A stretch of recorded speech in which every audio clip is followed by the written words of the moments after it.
சர்வதேசம்ன்றதை மட்டும் கேள்விப்பட்டிருக்கேன் தவிர சர்வதேச பட விழாவில் நான் இது வரைக்கும் ஏறினது கிடையாது, இறங்கினது கிடையாது. ஆமாம். ஆனால் உங்கள் லந்து பயங்கர லந்தாக இருக்குப்பா.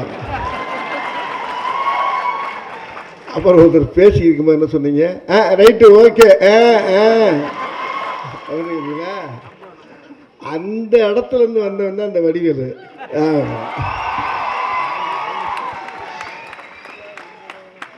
நட்டுந்தான் நீ சொல்றது. லிமிட்டா பேசணும், அலாட்டா பேசணும். அப்படி லைட்டா கலட்டி வரக்கு டைலாக் ஒன்று அப்படி பருத்தி பால் அப்படிமா ஒருத்தன். பழைய படமெல்லாம் பார்க்குறப்ப பார்த்தீங்கன்னா ஜவுகார் ஜெயமா அழுதுகிட்டே கிடக்கும். வீட்டில் தொல்லை தாங்காமல் தானே இங்கே வந்தால் நீ ஏமா அப்படி அழுகிறம்மா இங்கே. அப்போ